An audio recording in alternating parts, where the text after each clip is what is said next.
प्यारे साथियों, आज मैं क्लास 11 में chapter 12 introduction of 3 dimensional geometry में एक्सरसाइज 12.3 बता रहा हूँ। क्वेश्चन नंबर 4 है, विभाजन सूत्र का प्रयोग करके दिखाइए कि बिंदु ए 2 -3 4, बी -1 2 1 तथा सी 0 1/3 2 सररेख हैं। क्लियर? इसमें बोल रहा है कि हमें ये बिंदु ए बी सी संरेख दिखाने हैं, संरेख प्रूव करने हैं। किसके द्वारा? विभाजन सूत्र के द्वारा। विभाजन सूत्र कौन सा है? जैसे एक्स कोऑर्डिनेट होता है, उसमें m f2 plus n x1 upon m plus n। Y coordinate की करते हैं हम m y2 plus n y1 upon m plus n। और जेड कोऑर्डिनेट निकालते हैं, उसके लिए करते हैं n z2 plus n z1 upon n plus n। Clear? ये हो गया हमारा विभाजन सूत्र। इसका प्रयोग करके हमें दिखाना है कि बिंदु ए बी सी संरेख हैं। क्लियर? इसमें हमें प्रूव करना है कि बिंदु ए बी सी संरेख हैं। संरेख का मतलब एक सीधी रेखा में है। तो यहाँ पर हमको प्रूव करना है कि बिंदु ये संरेख है। हम मान लेंगे पहले से ही कि मान हमारे बिंदु ए बी सी संरेख हैं। लिखेंगे माना बिंदु ए बी व सी संरेख है तथा बिंदु सी ए बी रेखाखंड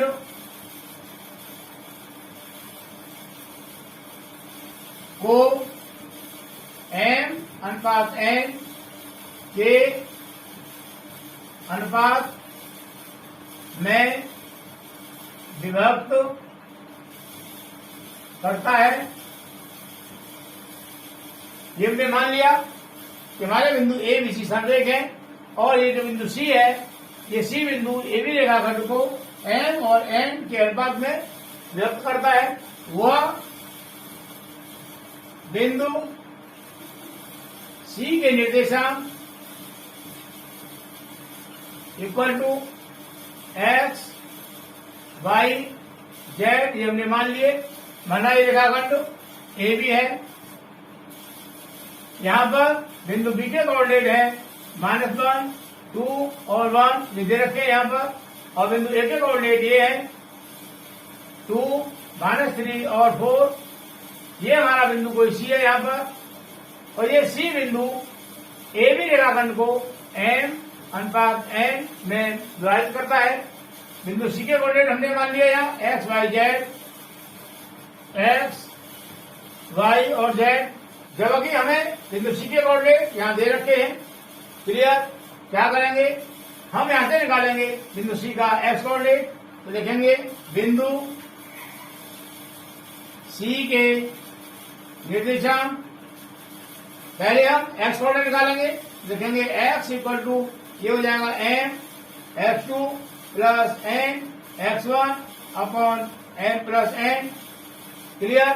यहाँ पर ये 2 हो जाएगा हमारा x1, -3 हो जाएगा y1 और 4 हो जाएगा z1, -1 हो जाएगा हमारा x2, 2 हो जाएगा y2 और 1 हो जाएगा z2। Clear?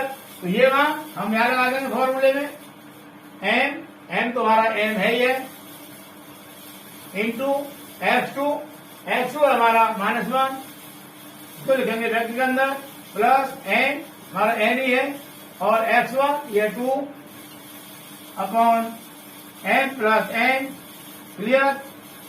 Equal to m into -1, ये हो जाएगा माइनस का n, प्लस n इंटू 2, ये हो जाएगा 2n upon n plus n। Clear?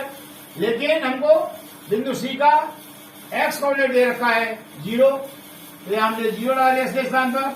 0 equal to -m plus 2n upon n plus n। Clear? यहाँ 0 का हमने हर 1 मान लिया और करेंगे क्रॉस मल्टीप्लाई। 0 का करेंगे m प्लस n में मल्टीप्लाई, ये हो जाएगा 0 ब्रैकेट में n plus n equal to one का करेंगे इधर, तो ये है 1 ब्रैकेट में minus m plus 2n, clear. ये तो पूरा 0 हो जाएगा, इक्वल टू ब्रैकेट खोलेंगे तो ये जाएगा माइनस m प्लस का 2n, माइनस m को हम राइट से लाएंगे लेफ्ट की तरफ, साइन चेंज हो जाएगा, माइनस का प्लस हो जाएगा, इक्वल टू 2n। हमें निकालना है रेशियो, क्या हो जाएगा ये m अपॉन n को लाएंगे n के नीचे, इक्वल टू 2, हम इसका अपॉन 1 मान सकते हैं, तो ये हो गया यहां से हमारा, इसीलिए m ratio n equal to 2 ratio 1, clear.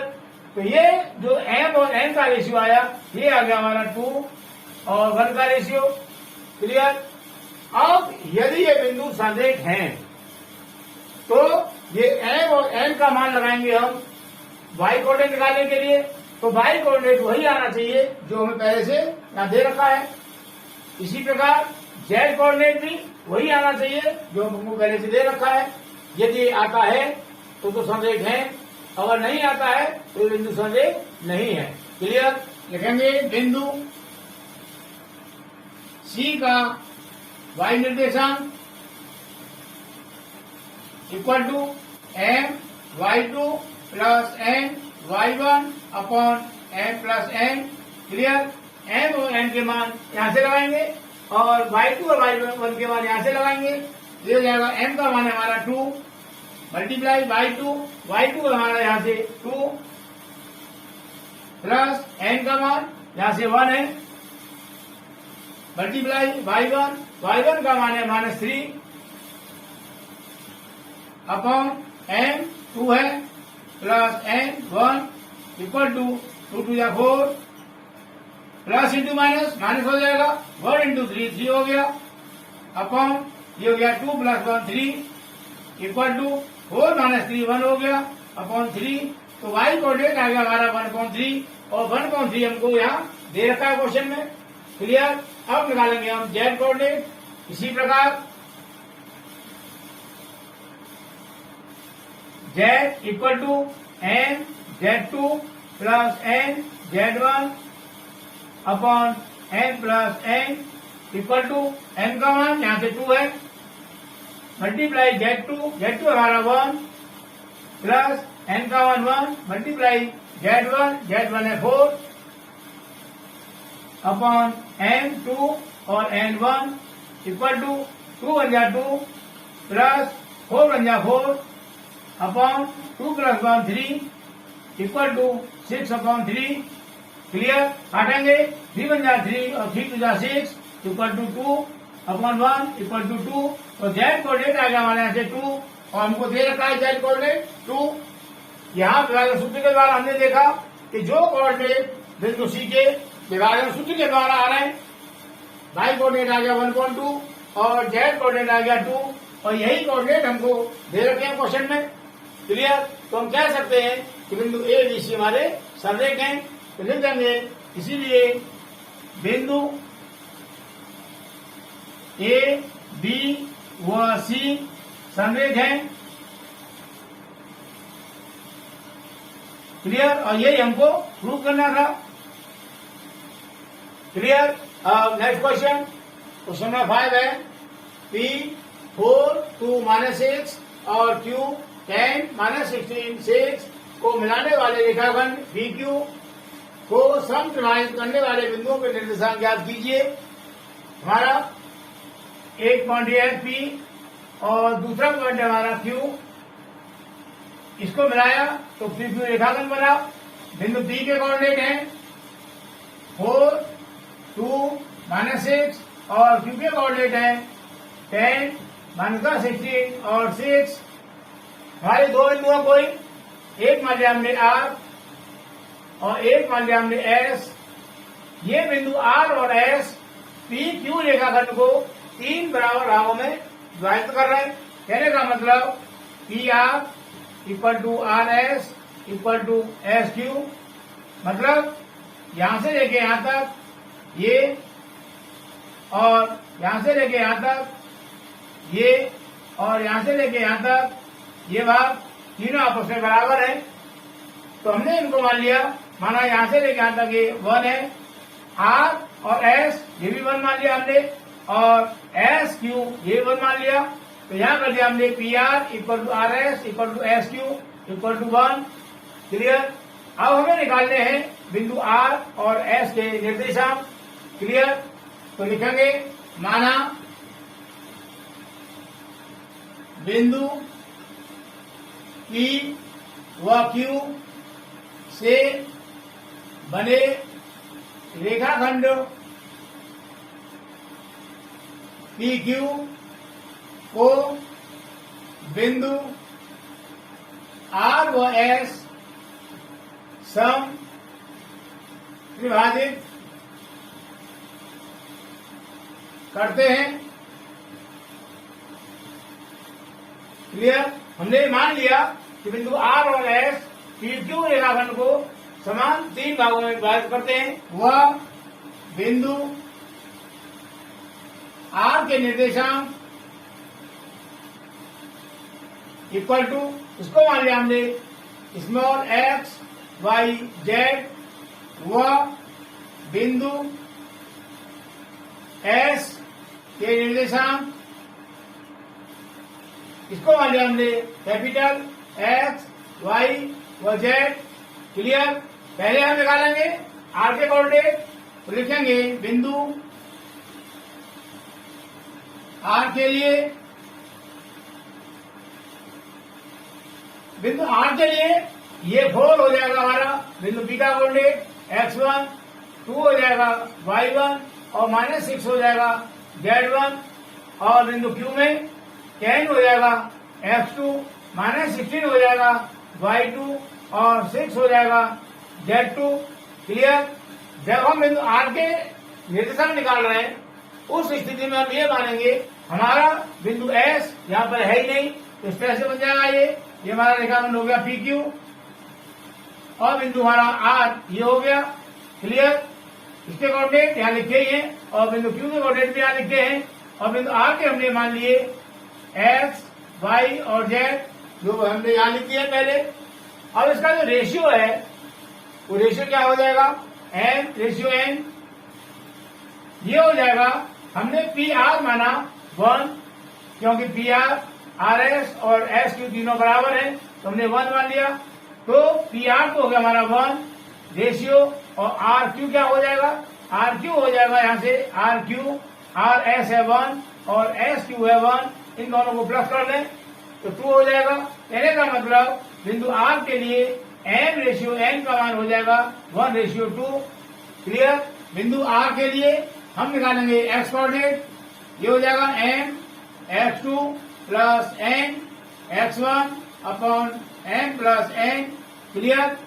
Equal to N 1 है 1 इंटू x2 हमारा 10 तो यह 1 × 10 प्लस एन है हमारा 2 मल्टीप्लाई x1 है 4 upon 1 plus 2 equal to 10 into 1 10 हो गया प्लस 4 इंटू 2 8 हो गया अपॉन 2 प्लस 1 3 हो गया। Clear. Equal to 10 plus 8 18 upon 3 काटेंगे 3 बन जाए 3 और 3 6 18 इक्वल टू 6। तो बिंदु आर का एक्स कोऑर्डिनेट हो गया हमारा 6, तो यहाँ पर एस के लिए आ गया हमारा 6। क्लियर। अब निकालेंगे वाई कोऑर्डिनेट तो वाई इक्वल टू हो जाएगा M y2 plus N y1 upon N plus N. Clear. Equal to M तुम्हारा 1 है मल्टीप्लाई y2 है हमारा -16 उसको रखेंगे ब्रैकेट के अंदर प्लस एन 2 है इंटू y1 है हमारा यहाँ पर 2 upon 1 plus 2 equal two plus into minus हो गया 16 प्लस 2 टू या 4 अपॉन 3 इक्वल टू -16 प्लस 4 ये हो जाएगा -12 अपॉन 3 तो काटेंगे 3 बन जाए 3 और 3 4 जा 12 तो वाई कोऑर्डिनेट आ गया हमारा -4। क्लियर। तो यहाँ पर वाई हो गया हमारा -4। अब निकालेंगे जेड कोऑर्डिनेट तो लिखेंगे इसीलिए Z equal to M z2 plus N z1 upon N plus N equal to N का मान 1 है मल्टीप्लाई Z2 हमारा 6 प्लस n 2 है मल्टीप्लाई Z1 है -6 इसको लिखेंगे ब्रैकेट के अंदर upon 1 plus 2 equal to 1 into 6 हो गया प्लस इंटू माइनस हो जाएगा 6 to 12 upon 1 plus 2 3 equal to 6 और -12 ये हो गया हमारा माइनस का 6 अपॉन 3 काटेंगे 3 1 जा 3 टू जा 6 तो ये हो गया हमारा माइनस का 2 इस प्रकार Z कोऑर्डिनेट आ गया हमारा -2 तो यहाँ Z हो गया -2 क्लियर। इस प्रकार बिंदु R के कोऑर्डिनेट हो गए 6 -4 -2 ये हो गया R कोऑर्डिनेट क्लियर। अब निकालेंगे बिंदु S के कोऑर्डिनेट बिंदु S के कोऑर्डिनेट निकालने के लिए यहाँ दो तरीके हैं दोनों तरीके बता रहा हूं पहले निकाल रहा हूं मैं विभाजन सूत्र के द्वारा तो लिखेंगे बिंदु S के लिए यहां पर M और N का मान क्या हो जाएगा रेशियो का ये हमारा PQ रेखाखंड और यहां पर है हमारा बिंदु S क्लियर। बिंदु P के कोऑर्डिनेट ये दे रखे हैं बिंदु Q के कोऑर्डिनेट ये दे रखे हैं। अब यहां पर हमने मान लिया बिंदु R हमारा है ही नहीं तो यहां से P और S ये हो जाएगा 2 क्योंकि 1 ये है PR और 1 है RS इन दोनों को मिला दिया तो 2 हो गया और SQ हमारा 1 है ही है तो यहां से M रेशियो N हो जाएगा हमारा 2:1 क्लियर। इस तरह से X कोऑर्डिनेट हो जाएगा हमारा S का M X2 plus N X1 upon M plus N equal to M यहाँ के लिए हो गया 2 मल्टीप्लाई X2 है हमारा 10 प्लस N 1 है यहां से और X1 है हमारा 4 upon 2 plus 1 equal to 10 to 20 plus 4 बन गया 4 अपॉन 3 इक्वल टू 20 प्लस 4 हो गया 24 अपॉन 3 काटेंगे 3 बन गया 3 और 3 8 जा 24 इक्वल टू 8 तो हमारा बिंदु S का X कोऑर्डिनेट हो गया 8 क्लियर। अब निकालेंगे Y coordinate M Y2 plus N Y1 upon M plus N clear equal to N तो हमारा 2 है ही है मल्टीप्लाई Y2 है हमारा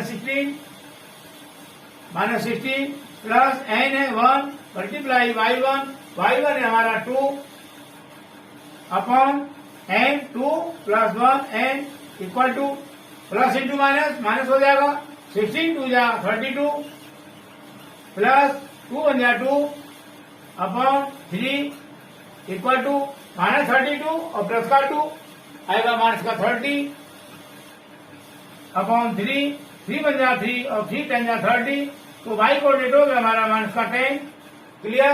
अब निकालेंगे Z coordinate Z equal to M Z2 plus N Z1 upon N plus N equal to N 2 है multiply Z2 हमारा 6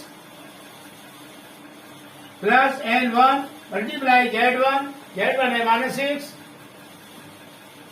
अपॉन N प्लस N मतलब 2 plus 1 equal to 6 to 12 plus into minus 6 upon 3 equal to 12 plus का 6 minus का तो 6 plus का upon 3 बन जा 3 और 3 टू जा 6 तो Z कोऑर्डिनेट होगा हमारा 2। इस प्रकार बिंदु S के कोऑर्डिनेट हो गए X कोऑर्डिनेट है 8 Y कोऑर्डिनेट आएगा -10 और Z कोऑर्डिनेट हो गया 2 क्लियर। ये हो गया विभाजन सूत्र के द्वारा। अब मैं बता रहा हूं दूसरे मेथड से हम उससे भी निकाल सकते हैं कैसे। ये हमारा PQ रेखाखंड है इसको बिंदु R और S समान 3 भागों में विभाजित कर रहे हैं। कहने का मतलब ये तीनों भाग बराबर हैं PR equal to RS equal to SQ। हमने यहां से इसको हटा दिया क्या बचा RQ बचा रेखाखंड ये RS इक्वल टू 1 है और SQ इक्वल टू 1 है। कहने का मतलब बिंदु जो S है वो RQ का मध्य बिंदु हो गया क्लियर। तो यहां से हम मध्य बिंदु वाला फॉर्मूला लगा के एस के मान निकाल सकते हैं। किस तरह से? रेखाखंड आर क्यू के मध्य बिंदु एस के निर्देशांक x इक्वल टू क्या होता है formula? x1 plus x2 upon 2 equal to x1। तो यहां जो x1 आएगा वो आएगा बिंदु r के लिए। बिंदु r के कोऑर्डिनेट थे हमारे 6, -4 और -2। क्लियर?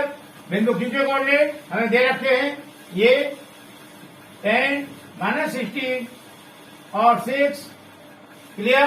तो यहाँ मध्य बिंदु के लिए r के कोऑर्डिनेट हो जाएंगे, ये 6 हो जाएगा x1, -4 हो जाएगा y1 और -2 हो जाएगा z1। और बिंदु q में ये 10 हो जाएगा x2, -16 हो जाएगा y2 और 6 हो जाएगा z2। क्लियर? तो ये x1 y1 के मान हम यहाँ लगा देंगे।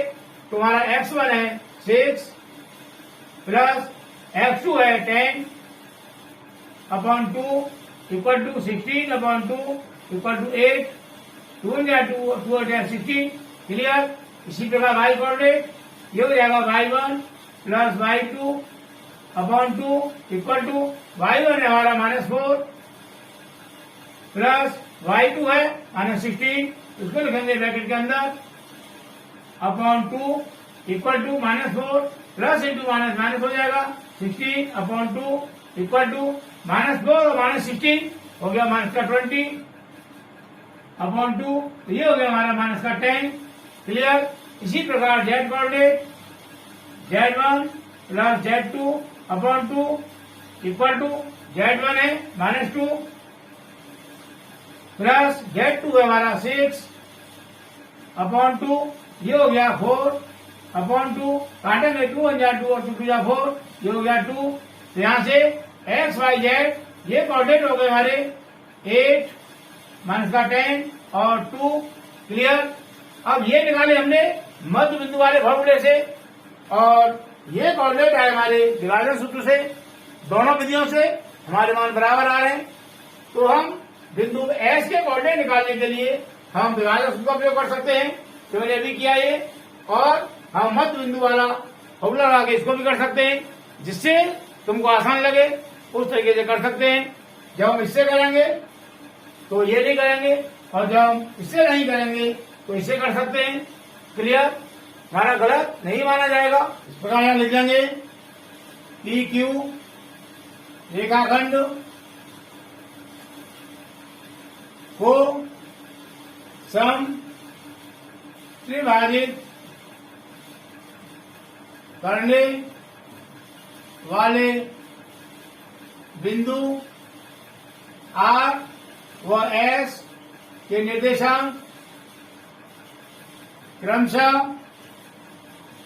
बिंदु R के निर्देशांक हमारे ये है 6 -4 -2, 6 -4 -2 व बिंदु S के कोऑर्डिनेट हमारे ये आ गए 8 -10 और 2।